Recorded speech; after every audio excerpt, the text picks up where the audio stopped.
وہ شہر محبت جہاں مصطفیٰ ہے۔ نحمدہ ونصلی علی رسولہ الکریم۔ حجۃ الوداع سے واپسی اور واقعہ غدیر خم، آج ہم اس پر بات کریں گے۔ حجۃ الوداع سے فارغ ہو کر سردار دو جہان صلی اللہ علیہ وآلہ وسلم مکہ مکرمہ سے مدینہ طیبہ کی طرف روانہ ہوئے، اور بہت سی جماعتیں جنہوں نے مدینہ طیبہ کی طرف نہیں جانا تھا اپنے اپنے مقامات کی طرف روانہ ہو گئے، اور حضور صلی اللہ علیہ وآلہ وسلم کے ساتھ ایک کثیر جماعت تھی جنہوں نے حضور صلی اللہ علیہ وآلہ وسلم کی معیت میں مدینہ منورہ واپس ہونا تھا۔ جس وقت حضور صلی اللہ علیہ وآلہ وسلم غدیر خم، جو مقام جحفہ کے قریب واقع ہیں، اس مقام میں پہنچے ہیں، تو اس مقام پر حضور صلی اللہ علیہ وآلہ وسلم نے کچھ وقت کے لیے آرام فرمایا۔ اس دوران بعض لوگوں کی طرف سے وہ شکایت کی گئی جو سفر یمن میں شریک سفر حضرات کو حضرت علی رضی اللہ عنہ کے متعلق پیش آئی تھی۔ بعض لوگوں کے دلوں میں حضرت علی رضی اللہ عنہ کے متعلق ان اشکالات کی بنا پر رنجش تھی، اور حضرت علی رضی اللہ عنہ کے بعض افعال پر ان کو اعتراض تھا۔ غدیر خم، غدیر عربی میں جوہر یا تالاب کو کہتے ہیں۔ خم ایک مقام تھا، اس کے مقام پر 18 ذوالحجہ کو یعنی 10 ہجری کو حضور صلی اللہ علیہ وآلہ وسلم نے ایک خطبہ ارشاد فرمایا۔ اس خطبے میں حضور صلی اللہ علیہ وآلہ وسلم نے جن ضروری امور کا ذکر فرمایا تھا، ان میں سے ایک اہم چیز جو رفع شبہات کے درجے میں تھی، وہ حضرت علی رضی اللہ عنہ کے متعلق تھی۔ جو اعتراضات سفر یمن میں حضرت علی رضی اللہ عنہ کے ہم سفر احباب کو ان کے خلاف پیدا ہوئے تھے، ان کی مدافعت کے لیے حضور صلی اللہ علیہ وآلہ وسلم نے حضرت علی رضی اللہ عنہ کی فضیلت بیان فرمائی، اور حضرت علی رضی اللہ عنہ کی امانت اور عدالت کا واضح طور پر ذکر فرمایا، جس سے ان کی شکایات کا پوری طرح ازالہ ہوتا تھا۔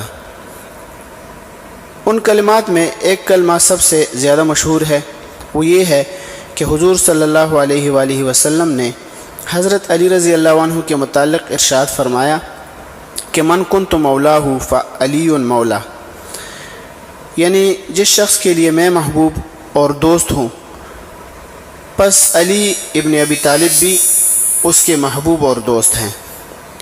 ان کلمات میں حضرت علی رضی اللہ عنہ سے اعتراضات کا ازالہ اور شکایات کا دفعہ مقصود تھا، اور حضرت علی رضی اللہ عنہ کی فضیلت اور برات اور ان کے حسن کردار کا بیان کرنا پیش نظر تھا۔ مسئلہ خلافت اور نیابت نبوی صلی اللہ علیہ وآلہ وسلم کے متعلق یہاں کچھ مذکور نہیں ہوا، نہ ہی یہ اس وقت کا موضوع تھا، نہ اس سفر کے دوران آپ صلی اللہ علیہ وسلم کی خلافت زیر بحث آئی تھی۔ لہٰذا اس کے بعد جن لوگوں کے قلوب میں حضرت علی رضی اللہ عنہ کے خلاف شکایات جا بسی تھی، اس بیان کے ذریعے ان کا ازالہ ہو گیا۔ شکایت کرنے والوں میں بریدہ بن حصیب اسلمی رضی اللہ عنہ اور حضرت براء بن عازب رضی اللہ عنہ وغیرہ کے نام جو ہے عموماً پائے جاتے ہیں۔ ان لوگوں کے گمان اور اعتراضات کو دفع کر دیا گیا۔ اس کے بعد ان میں سے کسی صاحب نے اس معاملے میں کبھی کوئی شکایت نہیں کی۔ حاصل یہ ہے کہ یہ ایک وقتی مسئلہ تھا جو اس فرمان نبوت صلی اللہ علیہ وآلہ وسلم کے ذریعے حسن اسلوبی کے ساتھ اختتام پذیر ہوا۔ افسوس ہے کہ بعض لوگوں نے اس مقام پر مسئلہ خلافت کی بحث خواہ مخواہ پیدا کر لی ہے۔ اس کو صاف کرنے کے لیے آپ کے سامنے ایک تنبیہ ذکر کرتا ہوں۔ غدیر خم کے واقعے کو بعض لوگوں نے بڑی اہمیت دی ہے، اور اس سے حضرت علی کرم اللہ وجہہ کی خلافت بلا فصل ثابت کرنے کے لیے ناکام کوشش کی ہے۔ یہ لوگ اس واقعے کو مسئلہ خلافت کے لیے انتہائی درجے کی قوی دلیل قرار دیتے ہیں۔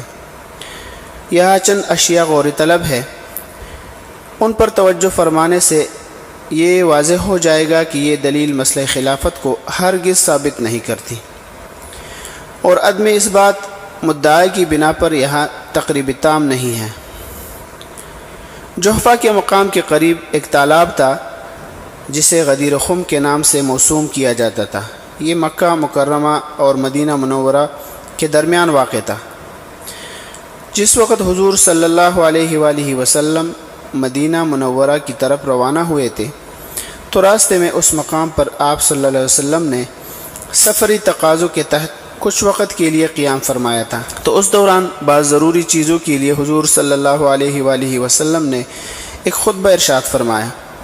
اس میں ان شکایات کا بھی ازالہ تھا جو حضرت علی رضی اللہ عنہ کے متعلق یمن کے سفر میں ان کے ہم سفر حضرات کو پیدا ہوئی تھی۔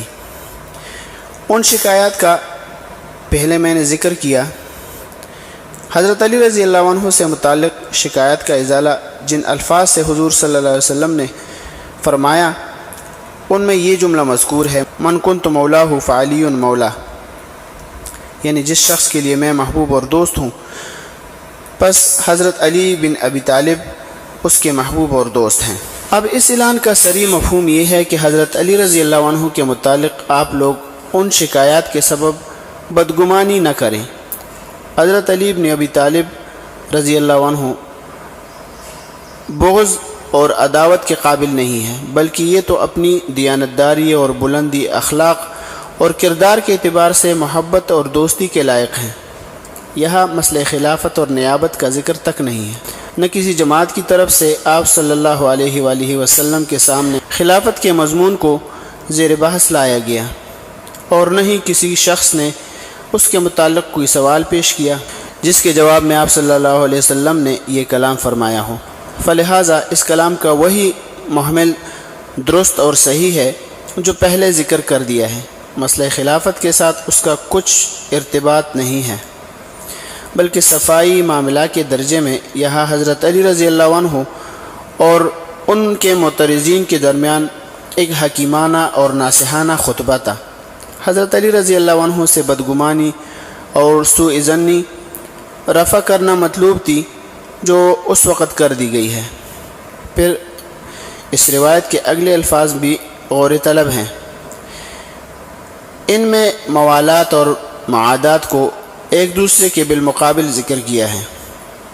اس سے واضح ہوتا ہے کہ یہاں مولا کے لفظ میں ولایت بمقابلہ عداوت ہے، بمعنی خلافت نہیں ہے۔ روایت کے وہ الفاظ یہ ہے، اللہم والی من والاہ وعادی من عاداہ، اے اللہ اسے دوست رکھ جو علی سے دوستی رکھے اور اسے عداوت رکھ جو علی سے عداوت رکھے۔ یہ ہے اصل واقعے کا پس منظر جو سادہ الفاظ میں عرض کر دیا ہے، اور روایت حاضہ کے متعلق ہمارا یہی موقف ہے جو ہم نے وضاحت سے پیش کر دیا ہے۔ لہٰذا یہاں سے خلافت بلا فصل کا استدلال کرنا یہ لا علمی اور کم فہمی کی وجہ سے ہے، نہ کہ دلائل کی وجہ سے۔ وما علینا الا البلاغ۔